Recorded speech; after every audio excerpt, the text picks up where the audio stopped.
So after having tested some more decks this past weekend, it kind of brought up a conversation about uh, different cards, how good are they, and just kind of viewing the game balance holistically and with all the strategies and such has been very relevant in my content from the Star Deck reviews to the gameplay and such. So I actually had an interesting idea for a video that I wanted to try out today, and that's just kind of discussing a card that I think is I I can truly call a bad card, and you shouldn't uh, probably shouldn't play it as well. And I'll explain why. Just note here, if you love this card, if you love this artwork and its effect, that is perfectly fine. If you want to make it work, go for it. I'd love to be proven wrong with this. But here, I just kind of want to talk about a card that when you read it and compare it to other cards, it just sounds like the least good of the two options. And I also want to kind of discuss why that is, but also how it can be made better. What do I think needs to be done to make this card playable and a consideration? So with that set up, let me actually say what the card is. It's actually Oystress here, and I'll put that, I believe, no, over here. Yes, over here. I'll put Oystress up over here. Just kind of leave it up there for our discussion, as well as other cards that bring up. But just kind of discussing Oystress as a 1 attack, 3 defense, 1 water spirit Elestral that reads this Oystress gets +1 defense for each enchanting water spirit on the field. So it's sort of the antithesis to Tectoros and Volcaries, where those two have very similar effects except for raising their attack, similar stat lines and such, and they're in Earth and Fire. So talking about just comparing this card balance-wise to other similar cards, those ones are pretty obvious comparisons. They both gain a stat off of the number of respective enchanting spirits. So, and when you compare it to these two, Oystress actually makes a lot of sense. So it's got the 3 defense as opposed to the Tectoros and Volcaries 4 attack, and when it's properly enchanted, it pushes that defense up to 4 compared to Volcaries and Tectoros' 4 attack. Now, you could say this card seems a bit weaker because it only has 1 attack while those two have 2 defense. But I would argue that's not the case because just how the combat works in Elestrals, having 4 defense means that 4 Elestrals attacking for 4, such as Volcaries and Tectoros, can actually hit over you. So when talking about like power scaling, I would say like Oystress is like a half a step above it. Just like, when you've got a 5 attack Elestral, you need to hit 6 to hit over without crashing. So like the 4, well actually I should use it in terms of 4 defense. If you have a 4 attack Elestral, you need to hit 5 to hit over without destroying yourself. The 4 defense, I would say, is like somewhere in the middle there because it can survive that attack as opposed to losing if it was an attack as well. So that's why I say that it's a half a step above there. And if that doesn't make sense, don't worry too much about it. And if it does, awesome, because I'm going to continue to explain a bit more. But the other reason why I say this makes sense and why I brought up that comparison is because defense, you can't crash into something of the same number of the defense. The higher defense number is a bit more valuable, so it makes sense to maybe lowering the attack by 1 since the higher defense is a smidge more valuable from a combat perspective than the higher attack. So that's where I think where that balance comes from and makes a lot of sense there as well. But and by that standard, then Oystress seems better than Tectoros and Volcaries because just a chance at Tectoros and Volcaries can attack over an Oystress. But unfortunately, that's where the kind of power comparison goes, kind of ends there, and Oystress seems like a really good card. Because once we start putting into the context of the game itself and the rules, this card starts to seem very underpowered, honestly. So to kind of set the stage for why I say that, I think it's important to understand, I've been saying this in my past videos, that one of the most efficient way to progress through board state and propel yourself closer to victory is by attacking. It's the most efficient way. It's an inherent rule of the game. It doesn't cost you any spirits until you lose the Elestral. And yeah, so attacking is super valuable. And because of that, throwing Elestrals in attack position is also super valuable because you can progress the board state by attacking with them. As opposed to throwing an Elestral in defense where you're not progressing the board state, you're trying to slow down your opponent. And your opponent actually has time to respond to it as well. So if they have something that they can hit over it with, then you failed at stalling and you're probably just falling farther and farther behind on board state. And like, perfect example here, if you have one Elestral, if your opponent has one Elestral, you throw out an Oystress, and that Elestral can't attack over it. Well, now if your opponent throws out another Elestral that can, they're now up 2 Elestrals to your 0, instead of if you had thrown out something that could attack over their 1 Elestral the previous turn, then your opponent will only be up by 1 in that scenario, assuming they can still attack over. So that's the whole point of me saying all that, is to show that defense is inherently not as valuable in the context of the game as attacking, because it doesn't progress the board state whatsoever. And as such, what tends to happen in these sort of games is that the defensive-minded cards, mainly the stall cards, the control cards as well, stuff that you're not really progressing the board state with, but instead trying to slow down or interact with their opponent in some way, the payoff for them needs to be a lot higher than the Elestrals that just have good attack, because there's just so much inherent value those Elestrals have by being able to attack and hit good numbers that defense just needs more to it.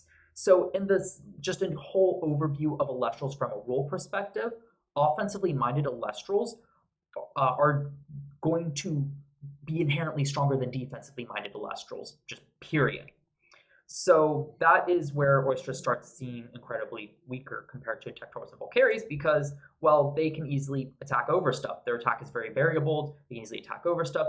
Oystress's defense, being variabled, it still isn't guaranteed to stall it out, since there's also destruction cards and such. So you really need a higher payoff for it, is really what I'm trying to get to. And Oystress being able to match them and being balanced on paper, that's not getting that extra value there. So we went from them, Oystress seeming a bit better on paper than them because they can stall out those 2 cards, to now all of a sudden seeming not really good either, really against those, because again, it doesn't progress the board state. And you think about it, well, just you throw out Oystress, it's at 4 defense, you throw out a Tectoros, throw out like a hammer, or not Tectoros, throw out the Floy Forest, Demeter, an artifact with Earth Runes on it, and Tectoros can hit over it and progress the board state.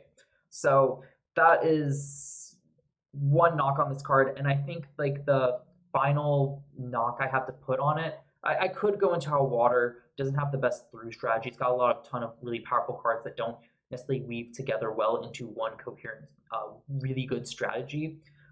But I think the more important discussion for here is the fact that Moustachian exists. It is a 6 defense just on enchant naturally. And while, yes, Oystress can have more than 6 defense, let's break it down. How can Oystress get to 6 defense? Atlantis, Trident, or just any artifact with 2 water spirits, or a 2-spirit Poseidon.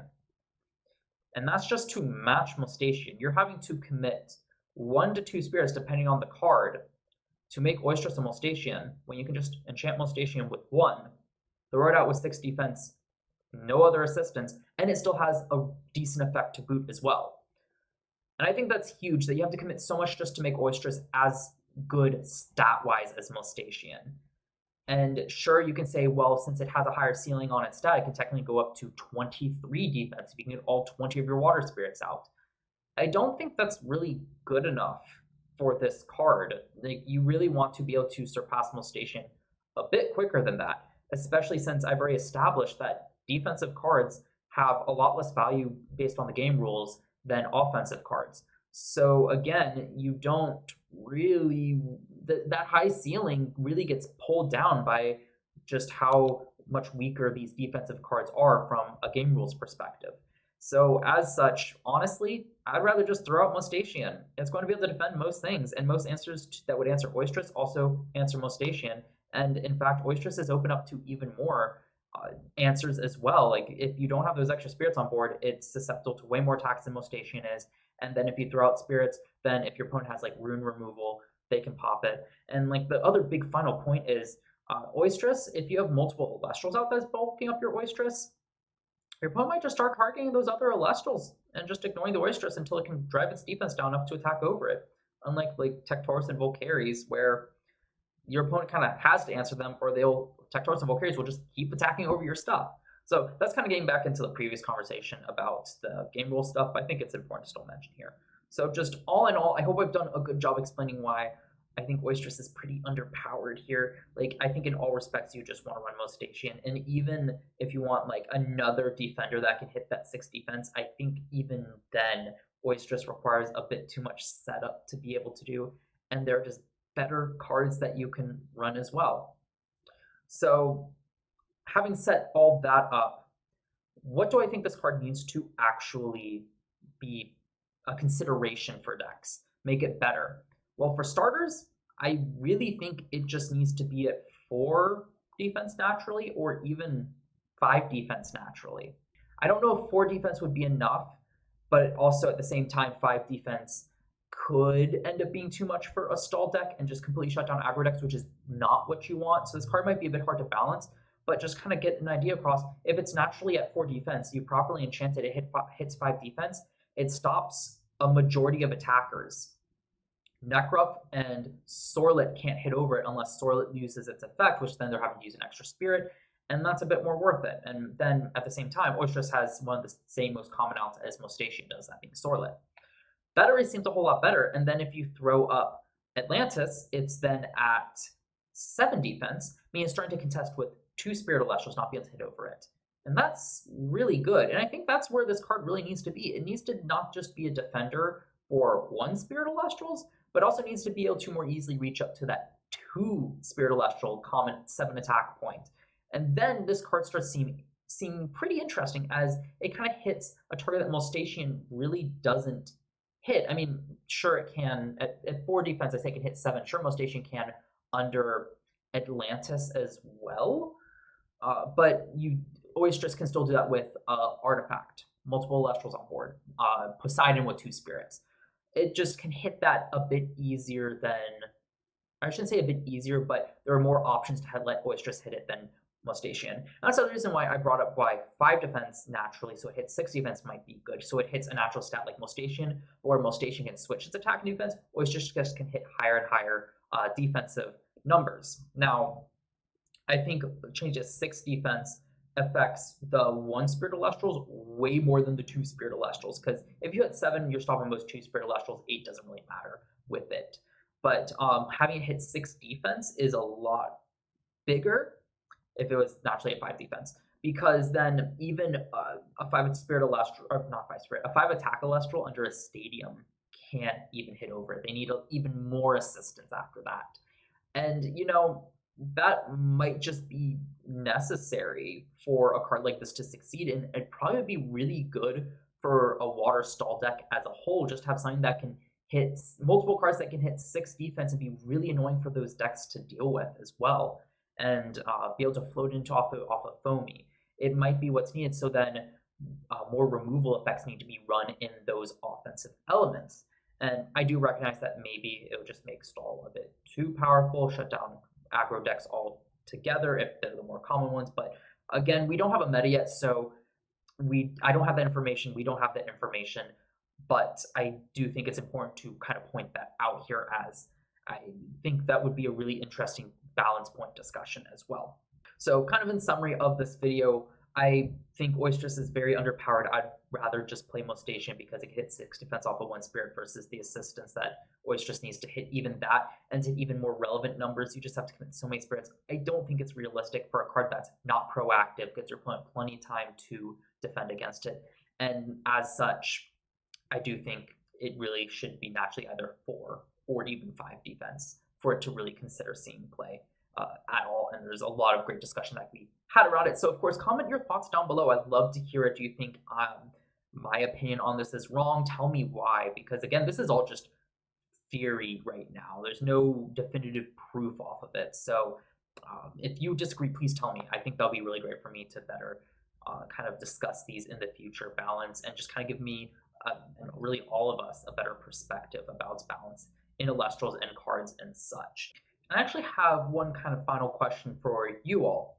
I've been kind of feeling when playtesting, I did the Controllable Tempest deck earlier this week, and I really feel like the cards in Elestrals right now, in general, there are some outliers, but in general, the cards on paper and amongst themselves seem very well balanced around each other, but not balanced around the rules. And that's why we see aggro and tempo decks doing so much better, such as like tempo mono earth, fire, wind aggro, and such, doing so much better because the game, since they're so balanced around each other, the game rules inherently favoring the more proactive nature of those decks is what's making them better than the more control and stall decks and their reactive nature. The cards just aren't powerful enough to make up for the lack of inherent value from the game rules. I really want to know your all's thoughts on that. Do you agree or just me? Why or why not?